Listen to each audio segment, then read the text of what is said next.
So welcome to tonight's public program, Summer School 2021.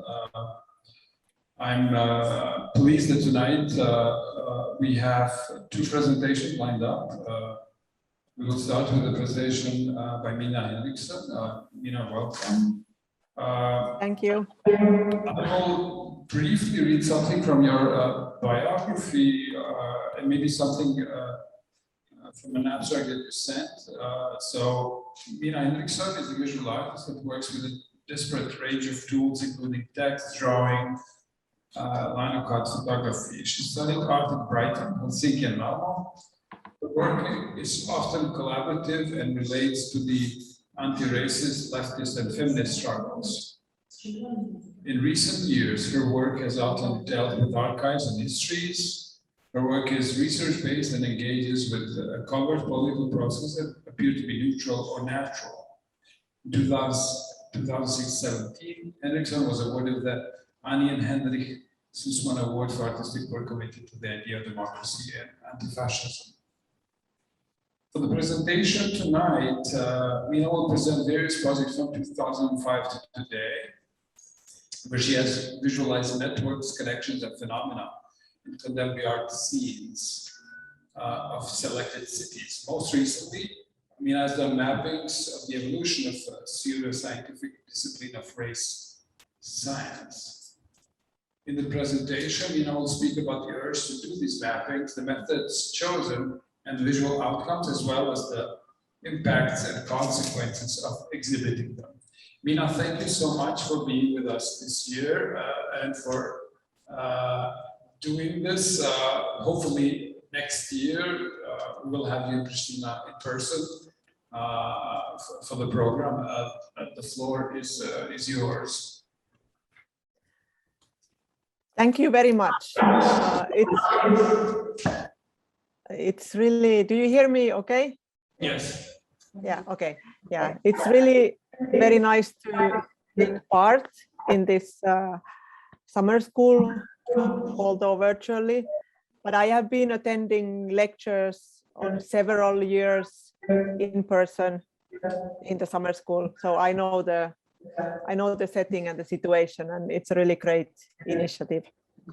So yes, I really hope to be there in person next year.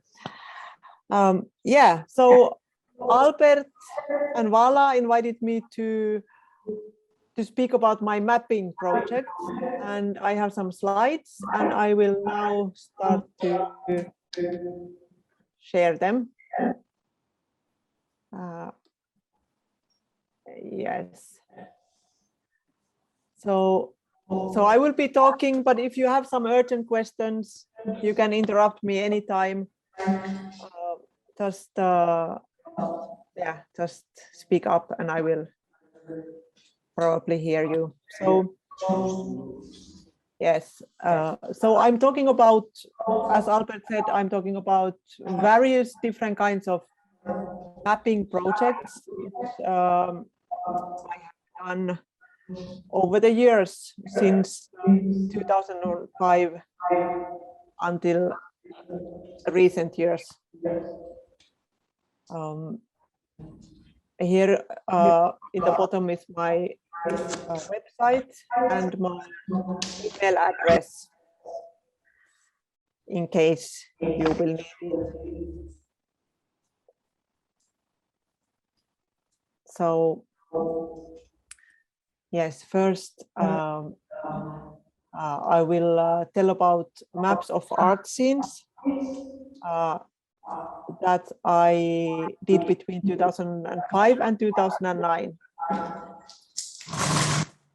And then I stopped doing these maps, although I could have continued. But so these maps actually started with doing a map of Istanbul art scene, and when I started to do this, I had no plan to do other maps in a similar way. I just wanted to do something about Istanbul. I had been there for 3 months on a residency in 2003 when I had just graduated from the Helsinki Art Academy. And at that time, I was working together with Hussein Alptekin, a Turkish artist who is no longer living. And I had also met with Vasif Kortun, who is a curator earlier. And in this image, you see, I guess you will see on the left-hand side Hussein and on the right-hand side Vasif. So when I went there for the second time in 2005, something had happened between Hussein and Vasif, and they had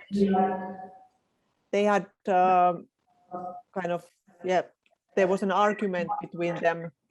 They had fallen out, and because of this, it seemed that the whole art scene was kind of divided. Nobody knew really why they were fighting, but everybody had to choose a side, and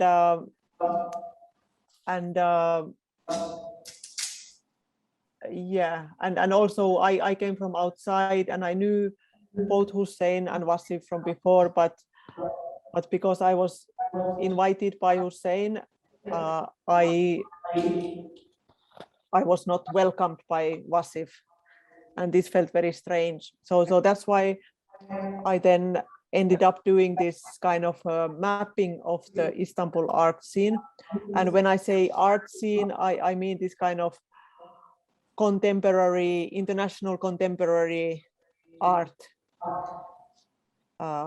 scene.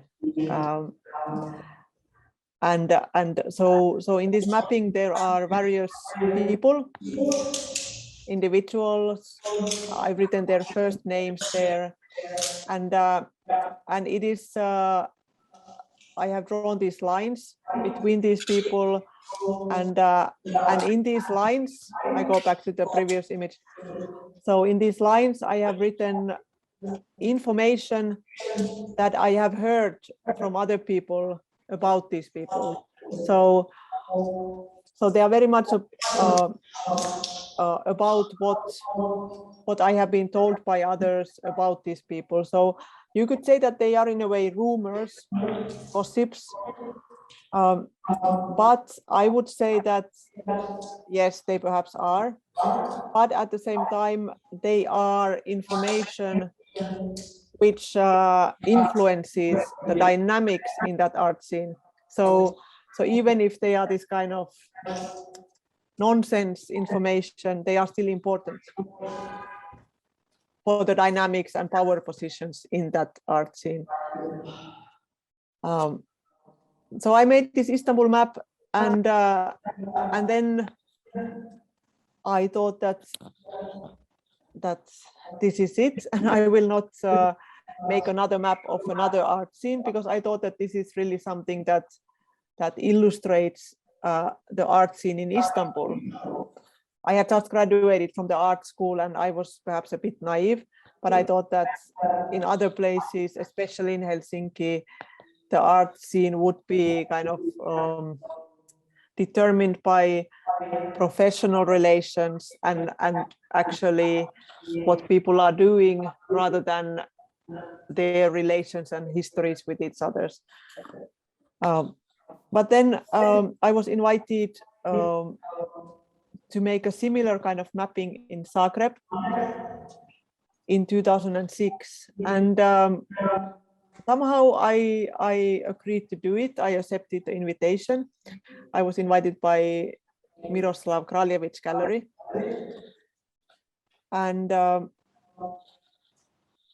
so then I realized that actually the art scene in Zagreb was very differently organized, and very different kind of questions were present. So you could maybe generalize that in Istanbul in those days, in early 2000s, the contemporary art scene was quite small, and yeah, so there were, it was a small group of people who all knew each other, and they were also doing something together. But then, you know, many things together, but then if there was a conflict, it really influenced everybody. But Zagreb was somehow much more professionally organized. There were all these organizations which had a very long history back into conceptual art in the 60s and so on. And there were all these very important figures in the art scene, like Mladen Stilinovic, or Vlado Martek, and Sanja Ivekovic and others. And but what I found that is really actually dominating the art scene were a group of NGOs, which were very, that they were masters in getting EU funding, and they were really kind of this kind of new kind of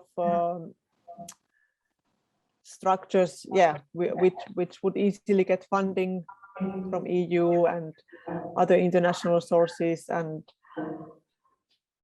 in contrast to this was the Contemporary Art Museum of Zagreb and the Art Academy, which were organized in a much more old-fashioned way, where there were all these people who had like lifetime positions, and they could not be kicked out, and so it was a functioning. There was this conflict between the old system and then this new, very flexible, let's say, neoliberal way of working in the art.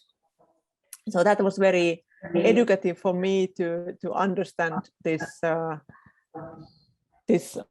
logic, how it was working in Zagreb, which was very different from Istanbul. And then I got another invitation to make such a mapping in Ljubljana in 2008. And I also accepted that. And so I spent 2 months in Ljubljana. I had also spent 2 months in Zagreb on a residency, and now in Ljubljana with a small gallery called Kapelica Gallery. And again, it was different in Ljubljana. There were more this kind of the Ljubljana art scene was very small, and there was this very strong presence of the historical or older generation groups like Anaska and Irvin and others like that, and then there were new smaller groups and artists, but in Ljubljana especially, I thought that there were a lot of this kind of like family relations, and people were or had been married to each other, and this kind of connections and dynamics quite a lot. And then I did one more mapping in the ex-Yugoslavian region. So this was in Belgrade. I was on a residency by Context Gallery. Again, 2 months, and then I did a map of the Belgrade art scene, and again it was different kinds of issues that I found that were present at that moment in Belgrade. So this was in early 2009, and in Belgrade I found that the main question perhaps in the art scene was at that time whether somebody is really political and leftist, or whether they are only pretending to be. So this was the struggle to be convincing and to be really political and somehow clean. So I had made these 4 mappings of contemporary art scenes in the, let's say, Southeast Europe. And by this time, it was a few years after making Istanbul Map, and I perhaps was not anymore so naive, but I had been hearing stories about Helsinki as well, and it became evident that I need to do a mapping of Helsinki art scene as well, because otherwise I would be kind of claiming that this kind of personal relations affecting the professional outcomes in the art scenes is only something that is happening in the Eastern Europe or something. And yeah, and because I started to realize that it definitely is not only an East European phenomenon, but definitely there is a lot of that kind of dynamics, and even I would say corruption in the Helsinki art scene. And at that moment in 2009 in Helsinki, it was quite amazing that there was one person, his name is Bernd Arel, he was the director of the Contemporary Art Museum in Helsinki, so the Finnish Contemporary Art Museum called Kiasma. And he was also the head of the Finnish Arts Council, or the board of the Finnish Arts Council. And he was also the head of the board of FRAME, which is funding Finnish art abroad. So in a way, he had this triple position of deciding what gets shown in Finland through Kiasma Museum, in the most important place in Finland. And then through the Finnish Arts Council, he gets to decide what gets funded in Finland. And then through FRAME, he got to decide what gets funding outside of Finland, from Finland in a way. So he had an amazing triple position, and also otherwise he was very influential. Like in those days, it was not possible that the Finnish State Museum would collaborate with a private gallery, but he was living in the house of a private gallerist, Kai Forsblom, and it happened that there were overlapping exhibitions. So there was Julian Schnabel exhibition in Kiasma at the same time as there was Julian Schnabel exhibition in Forsblom Gallery. So this is, and of course, from when there is an exhibition in Kiasma, this private gallery's exhibition will definitely sell more. So there were these kind of cases, and yeah. So the Helsinki art map is quite a lot about this, about the let's say the right, this kind of neoliberal rightist turn in the art scene in Helsinki, and somehow like splitting of the art scene into the right wing and then the more leftist institutional people. In fact, in this Helsinki art scene, there are very few artists. It's mainly institutions and directors and so. And of course, it was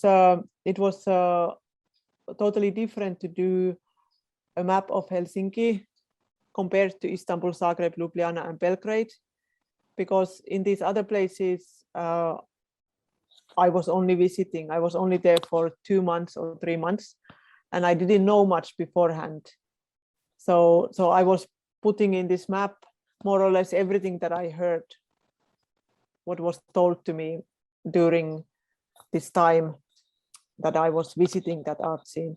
And while I was collecting information, I wasn't telling people that what I'm doing. So I was just secretly writing notes in the evenings in my notebook and then making this mapping. But in the case of Helsinki art scene, I had to, because I am from Helsinki, or I studied here, and at that moment I had just moved back to Helsinki, but I hadn't been living there for a long time, but I knew very many people, and so I had to make selection, like what I include in this map. If I had put everything what I know into the Helsinki map as well, it would have been very big. So these are the 5 maps of art scenes that I did, and I did get more invitations to do maps in other places as well. But I thought that it is quite boring to repeat the same format over and over and over and over again. Like it was interesting to go to these places and really to learn about these specific art scenes. But at the same time, people were already starting to understand that I might be making a new map because they had heard of my previous map. So they were a bit kind of starting to be careful what they speak with me. And while making this, of course, I made many people angry because I was writing things which I knew that somebody might not like. But on another hand, I also made new friends because there are quite a lot about these kind of, let's say, public secrets, things which in a way everybody knows in the art scene, but nobody wants to say aloud because the art scenes are so dependent on, like, if you get the stamp that you are a difficult person, then people don't want to work with you. And somehow at this moment I didn't care so much about that, and yeah, for me it was just important to bring forward these things and how these art scenes are operating, and the fact that they are not necessarily so much operating on basis of the quality of what is being done, but rather on the basis of who knows whom and who is in good terms with whom. So this is what I wanted to show with these maps. But then I made a book about this and decided to close this project with this. And I will now show some other, well, I will still show in what way I was exhibiting these maps. So here is the Zagreb map drawn directly on the wall of Miroslav Kraljevic Gallery in Zagreb. For me, it was important to show these maps in the cities that they are talking about, not to show them somewhere else. So I haven't really shown these in other contexts, but the cities, what they are about, at least at that moment. Maybe afterwards, like years after, I might have. Or then I have drawn them on this kind of wall panels, like this is the Belgrade map, and this is the Ljubljana map in Ljubljana as a printout in one exhibition at the Moderna Galleria. And or then drawn on paper, like here there were different kind of studies of the Ljubljana art scene. This was in the Kapelica Gallery, and also the Ljubljana map was printed in thousands of copies and sent to people by the Moderna Galleria. So it really spread a lot. But to speak about some other mappings of art scenes. I will try to be a bit brief, but I will speak about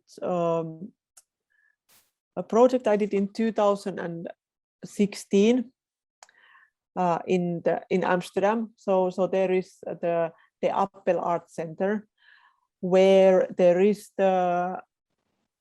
it is the oldest in Europe, and I guess the most appreciated, at least in those days. It was a curatorial program in Europe. Is at the Appel Art Institution in the Netherlands, and so the students of the Appel curatorial program in 2016, they were having very hard time, and then like in the end of the studies, they are having an exhibition. They need to curate an exhibition. And the whole group split into two, and three of the upper students decided to make a project where they are looking at the institution itself and the problems that it is going through. So I was one of the artists that they invited. The other part of the students, they did. They had much more this kind of therapeutical approach, where they wanted to kind of to do something totally different. Therapeutical, to heal the situation rather than to look at it in the eye. But I thought that this going to the center of the storm was, in my opinion, more kind of effective. So actually, is there? Yeah, well, I started with this slide. So in the Appel, there had been a crisis since there was a new director appointed in 2014, Lorenzo Benedetti. And in 2016, or maybe 2015, when the term started and the students came to study in the curatorial program, this Lorenzo Benedetti was just suddenly fired. He was thrown out, and by the board of the Appel without any explanation. So then there came this big dispute between Lorenzo and the board of the Appel, and the students of the Appel curatorial program were left without anyone running the program.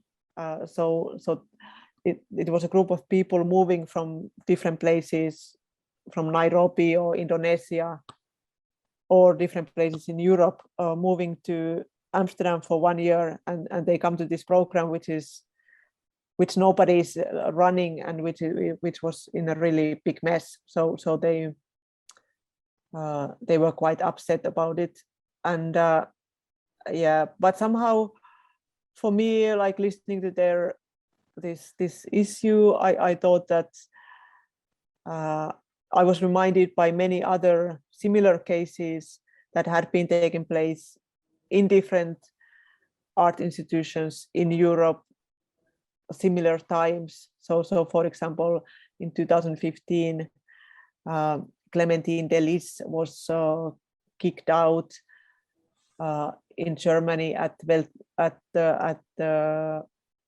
director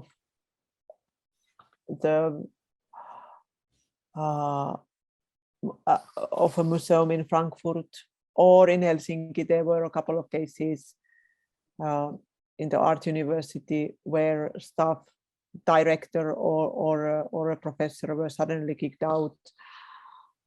Or there were several cases in different places in Europe, and I thought that this was a result of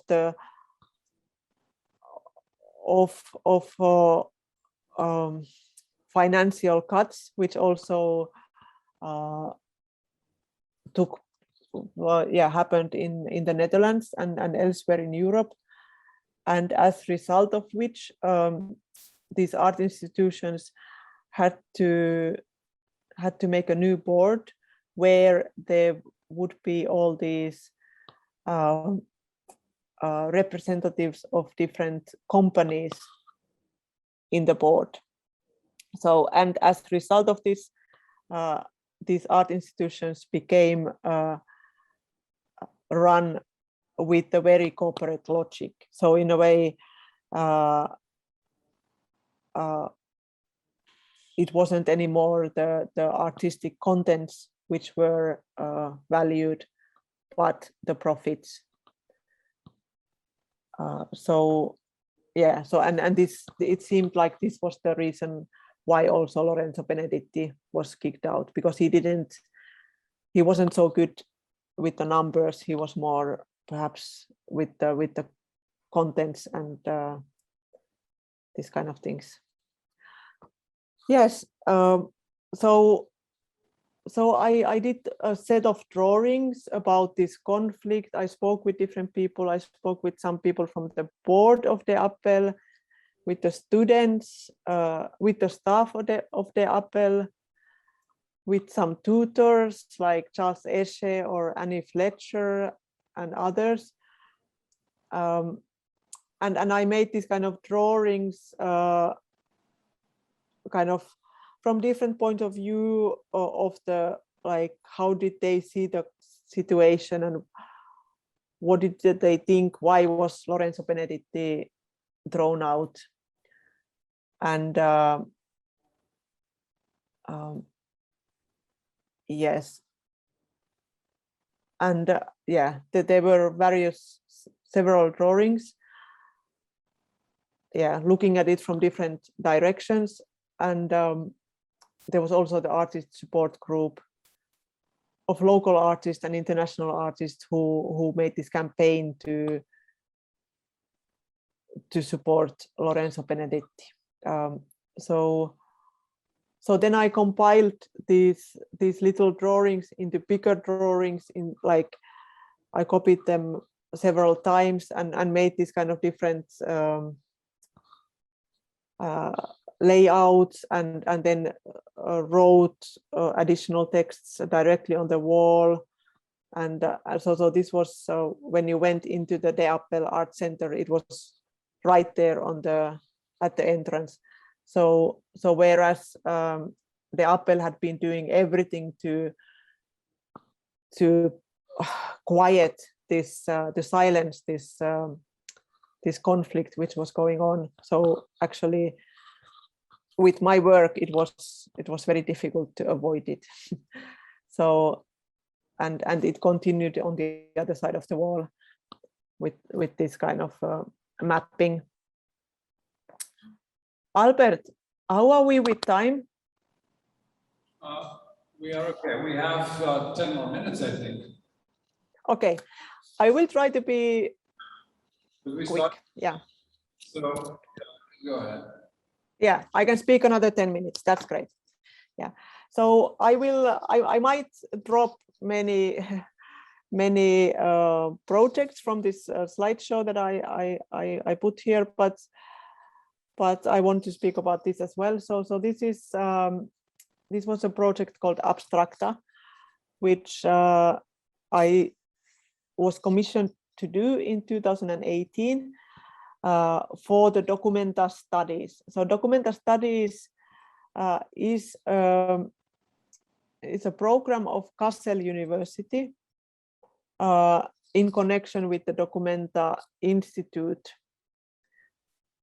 And all of this is connected with the Documenta exhibition. So Documenta exhibition is this very important art exhibition which takes place every 5 years, more or less. And the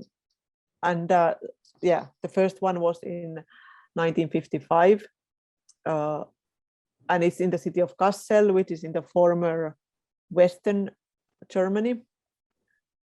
And so so I was commissioned to do an artwork online, an online project in the Documenta Studies website. And so I was interested in the politics behind the early Documentas. So I was looking at the first 3 Documentas, which were all curated by Arnold Bode, an artist from Kassel. And the title for this work, Abstracta, I took from actually this kind of tapestry designs of Arnold Bode, and also the visuality for the website I took from this image, like this kind of yeah, there on the left hand side you see this frame and these kind of bubbles. So I tried to imitate that in the visuality here. So this is and the font I also took from the catalogs of the early Documenta exhibitions, and it's the Futura Font. So yeah, with the help of a programmer, we did this kind of these bubbles, of which you can click, and then you move to the next one, next bubble, and so there are, I think there were like maybe 60 of these bubbles in this online work, and so they are talking about yeah, these early Documentas and what were the real motivations to found Documenta exhibition. And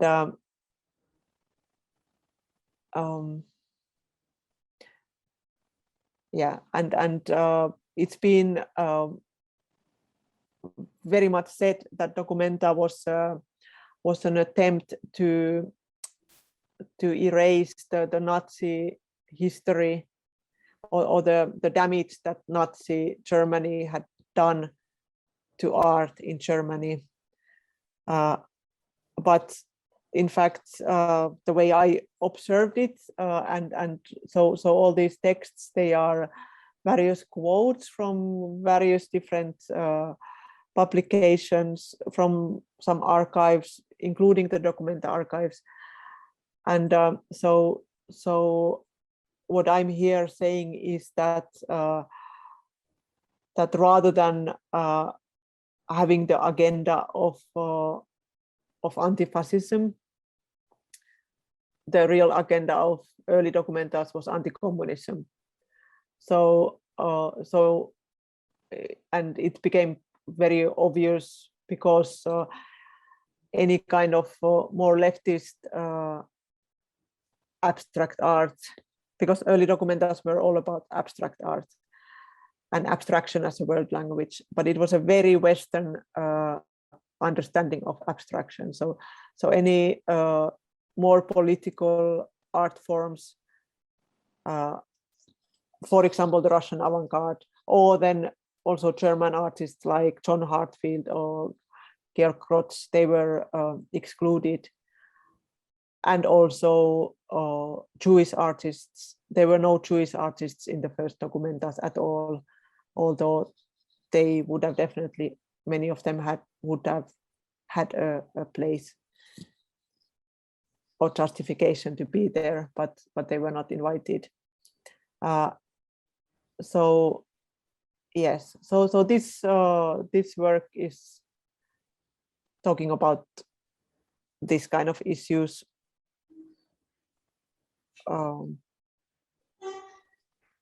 Yes, I will jump on, and then I had the opportunity to realize the same work in an exhibition format, in a kind of as an installation in space. So this was in Thessaloniki. There is the Kostakis collections, which is the biggest and the best collections of Russian avant-garde in the world. Works collected by Georg Kostakis. So I was exhibiting this work in relation to these works of Russian avant-garde and this history of abstract art juxtaposed by this understanding of abstract art, which was promoted by the Documenta exhibitions in 1950s, which was this Western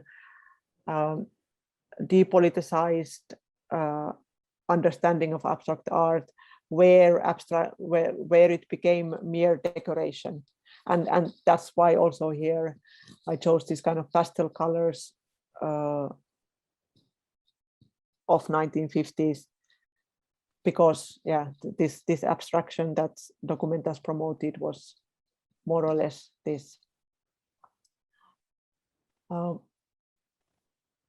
We don't have much time left to go into that so much more. But for example, here were also in these kind of vitrines, there were also photographs taken of the Documenta 2 in 1959 by Hans Haake, who is the famous conceptual artist later on. But when he was a student, he was invigilating in Documenta and taking photos. And in these, you also see how the audiences are kind of spending time. It's not so much about art, it's more about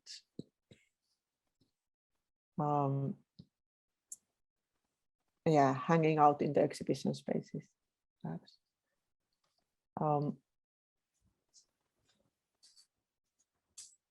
And here I could also borrow real works of Malevich or Elisitsky as part of my installation. And this could only happen in the Kostakis Museum. So this was really a great opportunity. Yes, so I am really running out of time, but just very briefly, Albert also mentioned that I've been then also doing this kind of mappings in different contexts than art scenes. And so I made a map of the history of race science in the Nordic countries, stemming from approximately 1850s to 1945. And when I say race science, I mean this kind of collecting of skulls and measuring of them in order to make conclusions that some group of people are more advanced and better than other groups of people. And so in the 19th century, it was very much about measuring of skulls, but in the 20th century, it started to be more about measuring populations, people, and implying race hygienic measurements on these groups of people.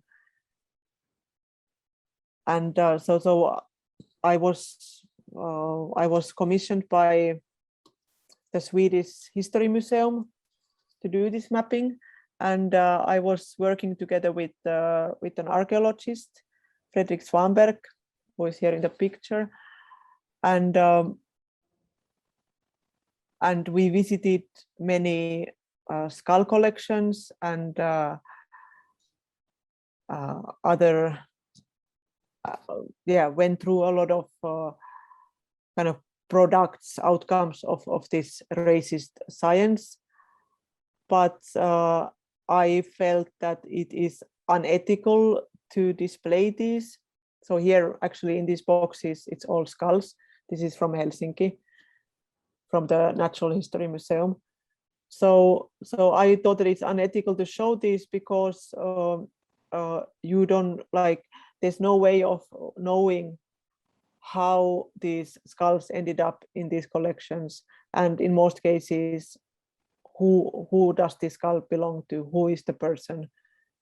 And so I did not want to show these skulls, and therefore this mapping was felt like a very appropriate way of showing this this science, and especially how in different countries, so Sweden, Finland, Norway, and Denmark, and a little bit in Iceland, how these scientists who were involved in the science, how they were collaborating, how they were changing skulls, how they were writing in each other's publications, and all these kind of things.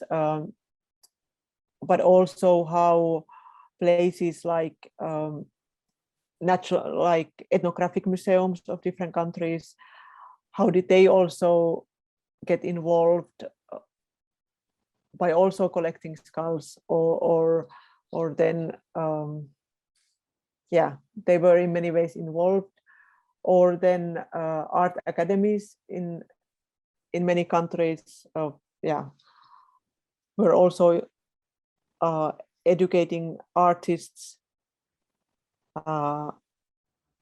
to portray people according to these racist theories. So, for example, the main race scientist in Sweden in 1850s was Anders Retzius, and he was teaching anatomy in the Swedish Art Academy to art students, and so art students needed to repeat the 4 different skull types as theorized by Anders Retzius, and to portray the Nordic master race and other this kind of fantasies that these scientists were coming up with.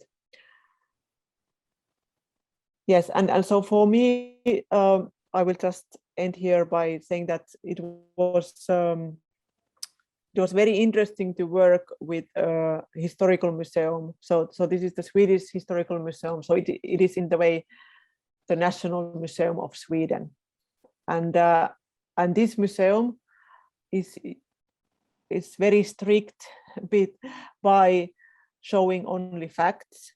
So whereas I have earlier done these maps of art scenes, which are based on secondhand information, on gossips, rumors, all these kind of things.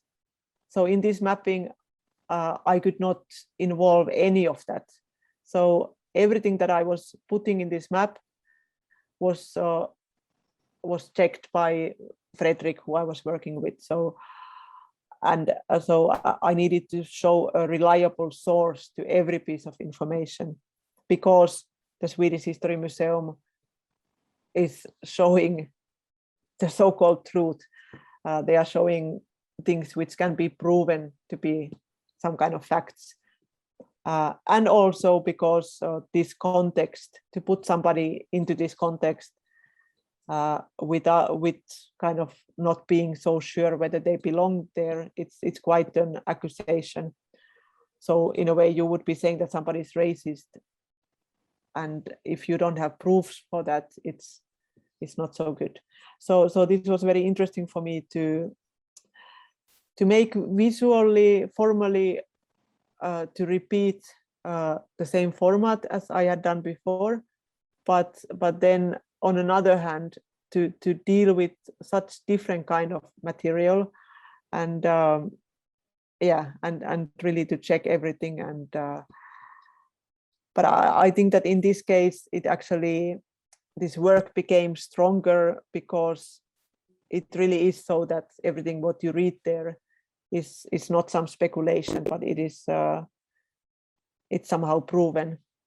And yeah, and I also thought to myself that yes, when you show something in a historical museum, it becomes a fact. But when you show something in the arts context, in an art museum or art gallery, it's almost assumed that it is fiction, that artists are doing something that is not factual, but it's fiction, it's fantasy, it's some kind of subjective knowledge. So yeah, I end here, and if you all have questions, I hope that we have a little bit of time for those. Thank you. Say your last sentence once again. So when you exhibit something in the museum or museum of history, you're exhibiting facts, rather than when you're exhibiting at an art museum, you're exhibiting what? Because we didn't need Oh, okay. Yeah. So I was saying that there is this kind of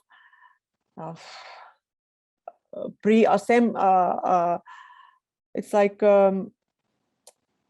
assumption that when you are showing something in a historical museum, what you are showing is factual, but when you are showing something in the art museum or art context, it is nobody expects you to show something that is factual. You are almost, as an artist, you are expected to show fiction. Mm-hmm. Yes. Okay, let's yeah. Thank you.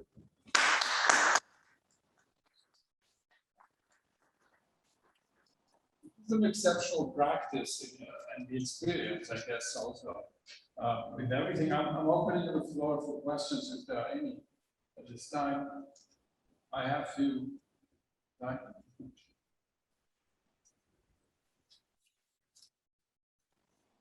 Thanks for talking. I found it really interesting how. Can you hear? You know? Yeah, I think so. Okay. Thank you. Can you hear me now? Yes, actually a lot better. I found it really interesting how these mapping projects, you sort of,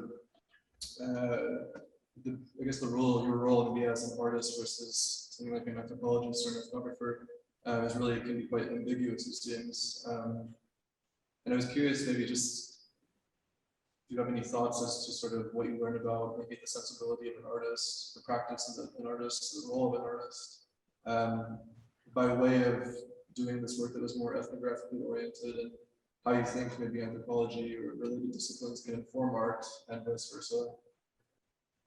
Sorry, I couldn't hear now you so well. Can you, I can maybe hear every other word or so.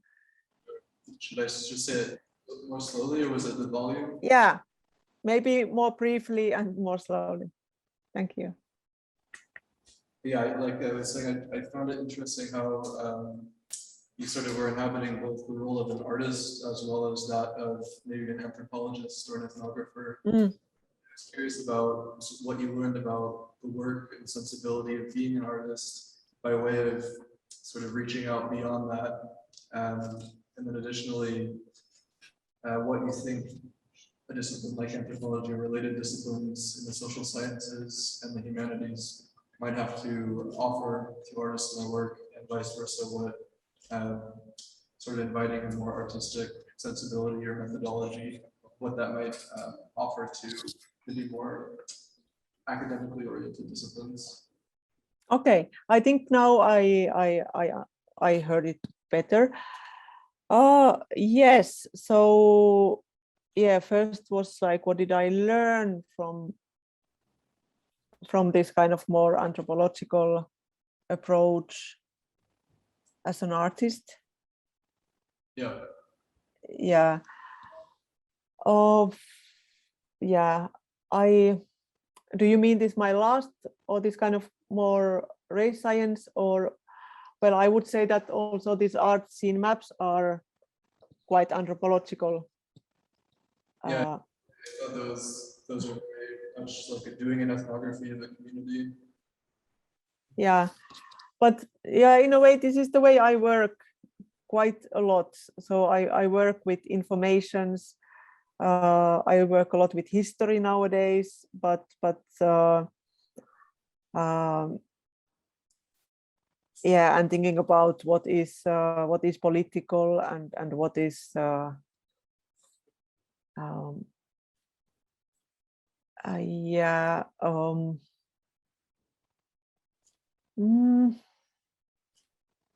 Yeah, sometimes I've come across, for example,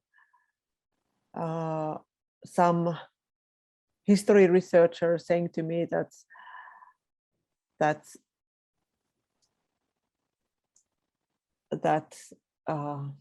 yeah, like you might be trying to make the world somehow better, but we are just showing the facts.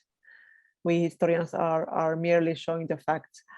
I don't believe in that one is ever only kind of presenting something without some kind of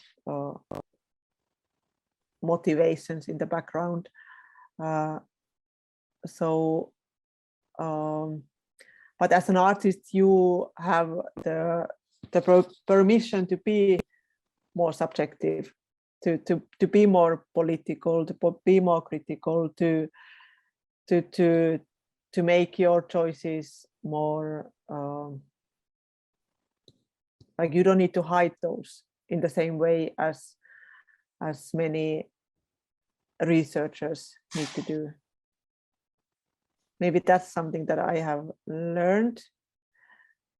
Can you remind me what was your second question? And then the second question was, yeah, what you think maybe engaging with that kind of approach, what that might offer to artists, Yeah. and vice versa. Engaging with art as a kind of practice, a sensibility might offer for researchers. Yeah, well, I don't know what it can offer to artists, but I can say what's kind of what it can offer to research and like scientific research that artists are stepping into that field. I think that yeah, exactly, as an artist you can be more open about your motivations, and but also as an artist you can be, well, I told you that in this mapping of the race science I could not be very speculative, but in other projects I have had that possibility of putting things together and through that suggesting something which let's say history researchers or other kind of academic researchers would not be able to do. And for example, historians are very often, or like they are totally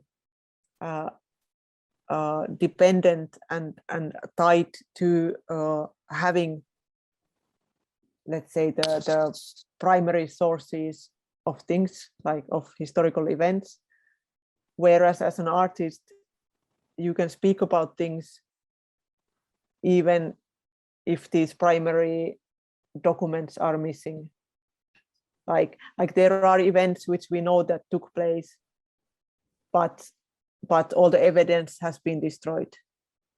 So as historian, you don't have the possibility to talk about this necessarily, but as an artist, you do. But of course, then you also have a responsibility. Like you cannot, yeah. So I hope I answered your question. Yes. Yeah. I think that was in a way. Anyone else? Okay. Okay.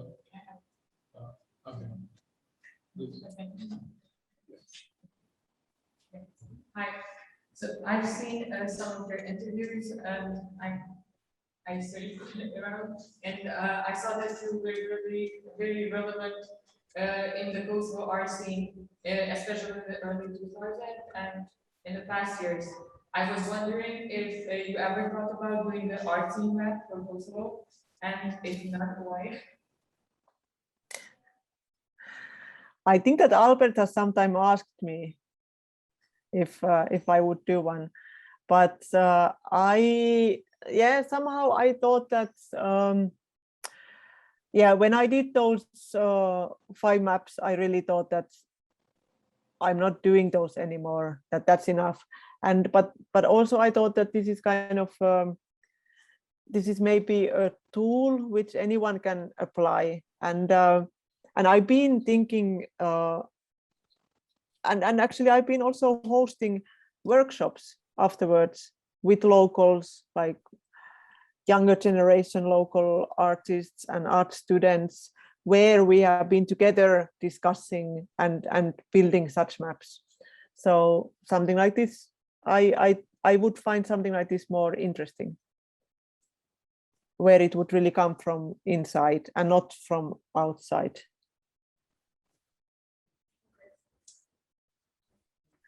And with that, then the more the local, like the questions that, let's say, younger generation local artists would feel important, they would be addressed. So yeah. Okay. Maybe one day. Yeah, maybe one day. Okay. There's a lot to discuss, but also it's very important for us to see, what these maps and possible relevance in a given context. And we discussed several times about doing a map here. Also here, things are pretty much open. It's not that you need to dig so deep to see what is going on, but it's important that you continued with various other issues, and I think they are super relevant. For me, it was very important to highlight distinctions which are not always so visible. Let's say left versus right, liberal versus critical, let's say. And this is a distinction that is rarely made within the art scenes, because it's usually kept within not a social, but let's say depoliticized positions, friends, not friends, and similar. So I think it's a valuable point to highlight in this case, and I have to give you credit for what you've done so far. So this is only a comment. I'm not making any more questions tonight.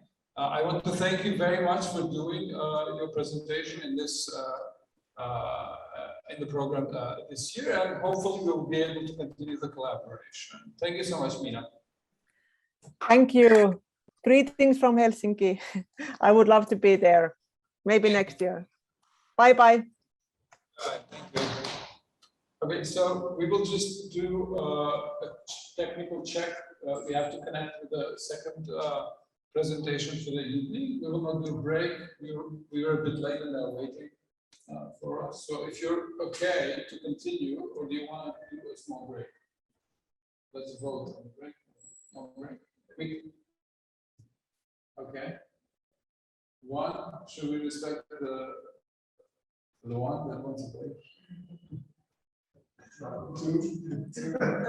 Let's do it because we'll need a 5-minute break to test the connection, and then we come back. Okay. Thank you.